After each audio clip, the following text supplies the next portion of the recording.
when two logging foremen cornered a motionless, scarred Belgian Malinois tied to the rear axle of a mud-caked Kenworth outside the Ridgeline Fuel and Outfitters near Millhouse Creek, British Columbia. They were certain she was nothing more than a stray someone had abandoned on the highway shoulder. A young wildlife officer warned them to step away, and they laughed. Then the larger man reached down for the dog's harness, and a figure emerged from behind the propane storage unit. And everything the Layne family had built in the northern interior quietly began to come apart. The ridgeline sat at the junction of Highway 16 and a logging spur road with no official name, just a faded kilometer marker bolted to a spruce that had been leaning southwest for a decade. The gravel lot could hold 8 heavy trucks without crowding, and on the last Friday of October, 5 of them were Layne Timber Holdings rigs, their flatbeds stacked with rough-cut fir logs chained in place with heavy boomers. The mountains above the tree line wore fresh snow like white collars, and the sky was the color of old pewter pressing down close. Cleo Bancroft pulled her provincial wildlife truck into the far end of the lot and left the engine running for the heat. She was 29 years old, compact and sure-footed, with 4 years of provincial enforcement behind her, and 3 more before that as a veterinary technician attached to a Canadian Forces Forward operating base outside Kandahar City. She had sewn up working dogs under mortar fire and administered field anesthesia in a sandbagged room with no electricity. She was not the sort of person who startled easily, but what she saw across the lot made her hands go still on the steering wheel. Tied to the rear undercarriage of a company Kenworth by a knotted length of static climbing rope was a Belgian Malinois, unlike anything she had encountered on a provincial wildlife call. The dog was female, lean through the ribs but heavy in the shoulders, her coat the color of tawny wheat with a black mask so sharp it looked painted on. Her left ear was torn, healed over into a permanent crescent fold. She was not barking, she was not pacing. She sat with her hind quarters pressed flat against the rear dual tires, her entire weight loaded onto her back legs, her dark amber eyes locked without blinking on 2 men standing between her and the fuel pumps. Across the dog's chest ran a faded olive tactical harness, stripped of its unit identifiers, leaving only bare Velcro rectangles where patches had been removed. And there, inside the upright curl of the dog's right ear, Cleo could make out, from 30 meters, the distinct 2-centimeter purple tattoo of a registered military work dog, CKA 7741. That was not a hunting dog, that was not a stray. The 2 men circling her were faces Cleo knew well. She had been writing violation notices inside Layne Timber's tree farm license area for 2 years, and neither encounter had gone smoothly. Travis Layne was 26, broad across the shoulders, with a silver rodeo buckle the size of a side plate on his belt, and a way of looking at people that assumed they would eventually move out of his path. He was grinning now, a flat, performative thing, the kind of grin that meant someone else was about to be embarrassed. Beside him, Russ Hembry, 45, Layne's senior foreman, with hands scarred from years of cable work and at least 1 bar fight that had left a pale V-shaped notch above his left eyebrow, was leaning forward with his hands on his knees, studying the dog the way a man studies livestock he is deciding whether to buy or put down. At the center of the lot, arms crossed over the chest of his canvas Carhartt jacket, stood Bert Layne himself. Bert Layne was 62 and built like a fuel drum, thick-necked and square, with a face that had been weather-cured and ambition-hardened in equal measure. He ran Layne Timber Holdings out of a corrugated steel office in Millhouse Creek and sat on 2 district council boards and the board of a regional credit union. He had been spoken of, quietly, for a provincial legislative seat. He had a way of making people feel that the land they were standing on belonged to him by some older arrangement than the deed registry. "Look at the size of the chest on her," Russ said, tilting his head. "Put a real lead on her, she'd be useful around the skid site. Keep the bears off the equipment." Travis pulled a length of heavy orange poly rope from the bed of his father's pickup. "Whoever tied her here's been inside for a while. That's abandonment. That's finder's law up here, isn't it, Dad?" "That is not abandoned property," Cleo said. Her door was already open. Her boots hit the gravel and she walked toward them at a measured pace, hands loose at her sides, her voice carrying the flat clarity she had been trained to project in environments where panic was the enemy. Travis looked over his shoulder and let the grin widen. "Oh, it's the wildlife girl. You're a long way from counting moose, sweetheart." "Don't touch that dog," Cleo said. She stopped 10 meters short of the circle, close enough to be heard clearly, far enough to keep her exit angles open. "I'm telling you as a former Canadian Forces veterinary technician and a licensed provincial wildlife officer, that animal is not a stray, she is not abandoned. And the moment your hand makes contact with that harness, you are going to lose the use of it." Russ Hembry stood up and turned to face her fully, a slow, indulgent pivot that said he had all the time in the world and found the conversation amusing. "You threatening us with a dog, Bancroft? I'm informing you of a biological certainty. There's a difference." Bert Layne had not moved. He looked at the dog, then at Cleo, then back at the dog. Something flickered behind his eyes, quick and calculating, but his voice when he spoke was casual. "Travis, get a lead on her and put her in the back of the flatbed. We'll sort out who she belongs to later." "Don't," Cleo said. Travis was already moving. He had covered half the distance before Cleo could close the gap. He reached down with his right hand, gloved, overconfident, expecting the animal to flatten in submission the way most dogs did when a large man moved with certainty. And his fingers made contact with the grab handle on the top of the tactical harness. The Belgian Malinois did not growl. She did not bark. She had been reading Travis Layne for 11 minutes, cataloguing his weight distribution, his reach, the angle of his approach, the location of every other body in the lot. When his fingers closed around the handle, she was already moving. The climbing rope snapped to its full extension, with a sound like a rifle shot as the dog launched off her hind quarters. 71 pounds of trained muscle pivoted mid-air, with a precision that had nothing to do with instinct, and everything to do with thousands of hours of structured conditioning. Her jaws found Travis's right forearm just above the wrist, biting down through his lined work glove and the flannel sleeve beneath it with the kind of measured, deliberate force that military trainers describe as controlled restraint. Enough to stop a man, not enough to sever anything that couldn't heal. Travis hit the gravel on his back. The sound he made was high and strangled, and bore no resemblance to the voice he'd been using 3 seconds earlier. The dog placed both front paws on his sternum. Her face was 4 inches from his, her upper lip pulled back to show a full set of canines the color of old ivory. She made no sound at all. She didn't need to. "Get her off me! Get her off! She's crushing my arm." "Do not move," Cleo said sharply, already crossing the distance. "Travis, listen to me.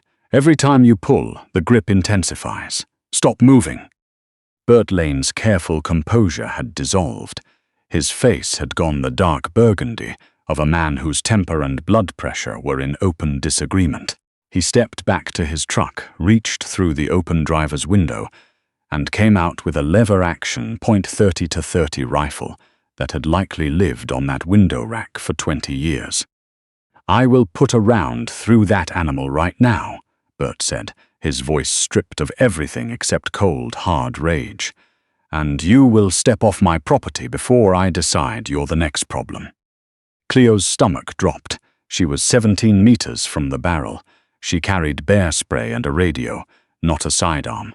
She was calculating angles, calculating whether the truck between her and the rifle gave her cover, calculating whether Russ Hembry, who had produced a locking folding knife from somewhere, was going to flank her.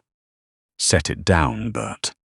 The voice came from beside the propane storage unit on the north end of the building. It wasn't loud. It wasn't strained. It had the quality of something structural, a load-bearing wall making itself known before the ceiling did. The man who walked out was somewhere in his late 30s, wearing a faded canvas barn jacket over dark work clothes, steel-toed boots, creased from years of field use, and a dark green ball cap pulled low. He wasn't imposing the way Bert Layne was imposing. He was lean through the middle, broad across the shoulders, and he moved with a fluid, deliberate economy of motion that only develops when inefficiency has had real consequences for a long time. A pale diagonal scar ran from his left temple into his hairline. His eyes were grey and level and completely unaffected by the rifle pointed in his general direction. Half. The single Dutch command landed in the lot, like a change in air pressure. The Belgian Malinois released Travis's arm in the same instant. She backed 2 precise paces, dropped into a heel position at the man's left side, and pressed her shoulder lightly against his left boot. Her ears came fully forward, her posture shifted from weapon to sentinel. Travis scrambled backward on the gravel, clutching his forearm, his bravado gone so completely it was hard to believe it had ever existed. Bert kept the rifle up. "Who are you?" The man walked toward him at the same measured pace, not angling away from the barrel. "Cole Maddox, federal interdiction contractor, operating under a Department of National Defense Advisory designation." He stopped 8 feet from the barrel and still had not looked at it directly. "You can lower the rifle, or you can wait until the RCMP tactical unit currently staged at the Millhouse Creek way station decides you've had enough time to work this out on your own. I'd lower it." Russ Hembry's knife hand had gone uncertain. "Tactical unit? What tactical unit, Bert?" "He's bluffing," Bert said, but his grip on the forestock had changed. Cleo stepped forward, steadying her voice. "Bert, look at the dog's ear. The tattoo, CKK 7741. That's a Canadian Armed Forces military working dog registry number. Look at the harness. Look at those Velcro strips where the unit patches used to be. And look at his belt." Cole had not opened his jacket, but at the edge of it, clipped to his waistband, was the brass and black enamel of a federal contractor identity badge and the coiled wire of an earpiece, disappearing under his collar. Bert's jaw tightened. The rifle stayed up another moment. "I don't care what badge you've got. That dog attacked my son on my company's property. I have every right." "She didn't attack your son," Cole said quietly. "She alerted. There's a distinction that matters a great deal right now." He let a moment settle. "Your truck, the Kenworth she was tied to. Do you want to tell me what's packed into the spare tire housing on the rear undercarriage? Or would you rather let the forensic team open it? They're thorough, but they're not gentle." The color drained from Bert Layne's face in a way that had nothing to do with the cold. Cole looked down at the dog for one brief moment, then back. She spent 6 years in Kandahar province, finding things people believed were hidden. She has not missed a confirmed scent in 114 operational deployments. Whatever your logistics coordinator arranged to have packed into that housing, she smelled it from the fuel pump. That's why she sat down beside your truck and refused to move. That's what your son tried to pull her away from. The lot was silent, except for the creak of the awning above the pumps and the distant sound of a logging truck downshifting on the highway. "Logistics coordinator," Russ said very quietly, like a man doing arithmetic he didn't want to finish. "What logistics coordinator?" "Shane Hembry," Cole said, and watched Russ's face go the color of old ash. "Your brother's youngest. He's been running the contact point between Layne Timber's northern transport routes and the distribution cell operating out of Prince George. The fentanyl arrives pressed into machine-cut blocks, packed in waterproof grease, sealed inside the spare tire housing of your long-haul rigs. Your company's been moving it for 14 months. Federal serious and organized crime has wiretap records going back to January." Bert Layne lowered the rifle. It wasn't a decision. It was a mechanism failing. The authority drained from his face and left something rawer in its place. The expression of a man watching a version of himself he had been constructing for 62 years begin to separate at the seams in a gravel parking lot. "That's a lie," he said. His voice had lost its weight. "Whatever Shane did, I run a lumber company I don't know anything about." "The wiretap records include 17 calls between your office line and the distribution coordinator's burner," Cole said. "Save it for the federal grand jury." As if on cue, sirens lifted over the tree line to the south, multiplying as a convoy cleared the curve. 4 RCMP cruisers, 2 unmarked black SUVs, and a CBSA tactical vehicle, their roof bars strobing red and blue through the October overcast, flooding the lot with cold alternating light. Cleo exhaled a breath she hadn't realized she'd been holding. Travis sat in the gravel with his knees pulled to his chest, his forearm pressed against his stomach, his face the color of old concrete. Bert stood motionless, the rifle now hanging from one hand at his side, watching the convoy approach with the eyes of a man watching the last ferry leave the dock. Then Russ Hembry ran. Not for the tree line. He ran for the north side of the building, toward the propane storage, the same alcove Cole had stepped out of. And as he rounded the corner, he collided directly with Meg Tobin, Cleo's 21-year-old trainee, who had been inside getting coffee for the past 20 minutes and had just pushed open the side exit to see what all the noise was about. "Don't." Russ's voice had taken on the cornered, vibrating quality of a man who had calculated every available option and found them all catastrophic. His folding knife was open in his right hand and his left arm wrapped around Meg's shoulders from behind, pulling her against his chest. "Nobody moves. I am not going to federal prison for Bert Layne." Meg went very still. She was 21 years old, 3 months on the job, and her hands tightened against Russ's forearm. Not fighting, not struggling, just holding herself steady. Good instinct. "Russ." Cleo walked toward the corner at a controlled pace, hands open and visible at shoulder height. The RCMP tactical units were pulling into the lot behind her, lights and sirens filling the air. "Look at me. Eyes on me, not the trucks. Stay back, I swear to God. Nobody's moving toward you. Everyone is standing still." Cleo kept her voice absolutely flat. "Meg has nothing to do with Layne Timber. She's 21 years old on a fuel stop. Whatever you're facing right now, you do not want to add this on top of it. Set the knife down and walk toward the officers." "You don't get to tell me what I want." Russ pressed backward against the steel siding of the building, knife angled near Meg's jaw. "Get me the keys to one of those SUVs, or this goes somewhere nobody wants." Cole had moved to the near corner of the building without drawing his sidearm. In a crowded scene with a contact weapon and a human shield, a firearm response was the last resort with the highest margin for error.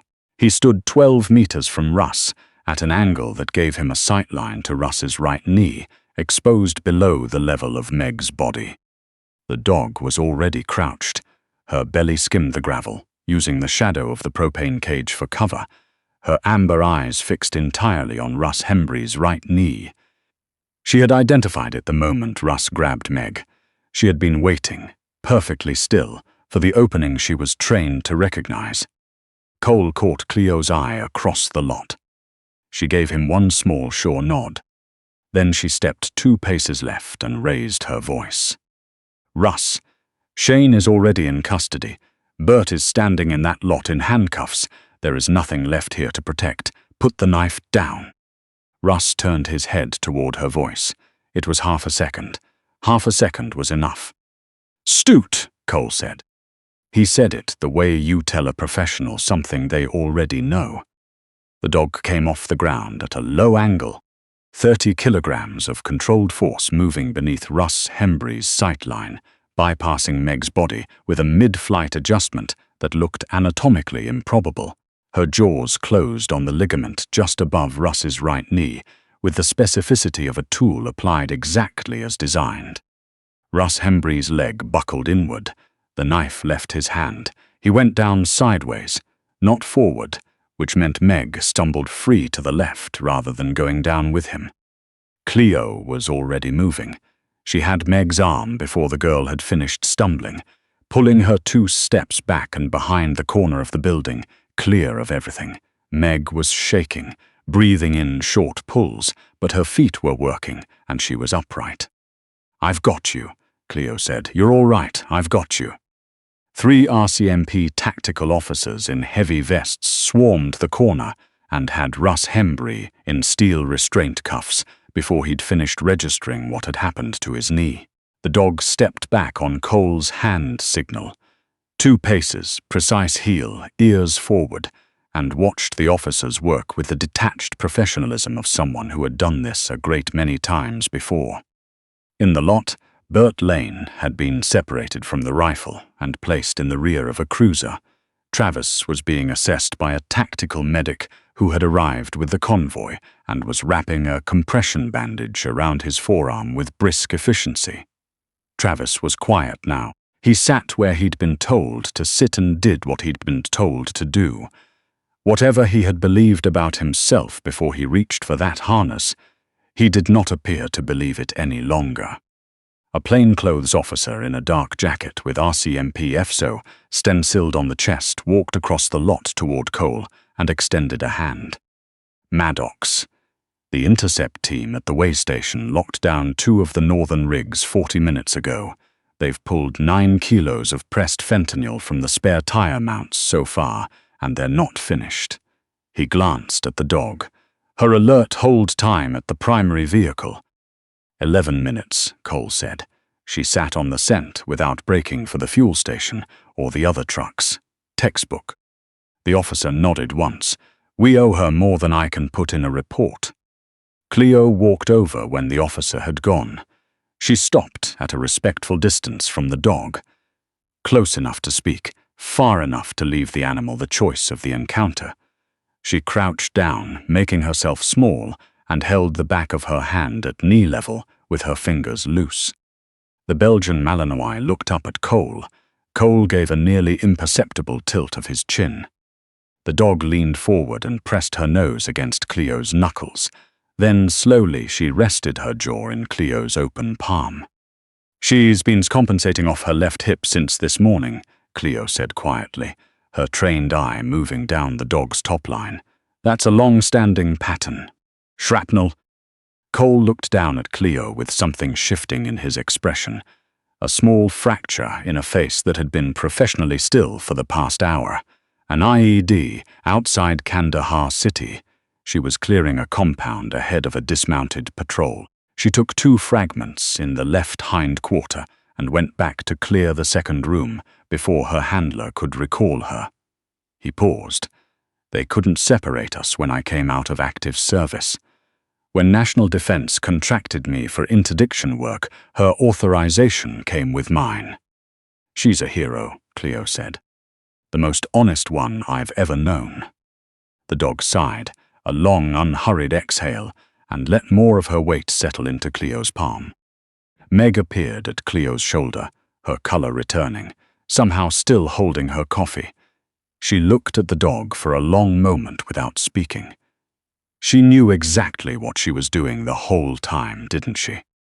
"Every second," Cleo said. Meg was quiet for a moment, watching the RCMP load Travis Layne into a separate vehicle from his father. "He called you the wildlife girl." "He did." And then she put him on the ground. She applied a controlled restraint bite to his forearm. Cleo looked up with the faintest edge of something in her expression. "There's a distinction that matters." Constable Riorm, the Millhouse Creek detachment commander, came out of the diner where he had been watching the scene develop through the front window, crossed the lot, and removed the laminated company placard from the dashboard of the Kenworth, the one that read Layne Timber Holdings, EST, 1987 Prelude BC Logana, and handed it to the RCMP evidence officer without a word. The federal convoy organized itself for departure. The forensic team confirmed the fentanyl blocks sealed inside the Kenworth's rear tire housing. An evidence officer photographed the climbing rope, still attached to the undercarriage where the dog had been secured. The dog did not look at the rope. Sergeant Frechette paused beside Cole before returning to his vehicle. This closes a 14-month investigation. The distribution cell in Prince George has been waiting for this supply chain to break. When it does, he shook his head. A lot of families in this valley owe this dog more than they will ever understand. Cole said nothing to that, which was its own kind of answer. When the last cruiser turned onto Highway 16, and the red and blue had faded into the overcast, only Cleo and Cole and the dog remained at the ridgeline. The October wind was heavier now, carrying the first real weight of the snow that had been building all day in the mountains. The fir trees on the ridge above the lot moved in long, slow arcs. Meg had gone inside to call the regional supervisor.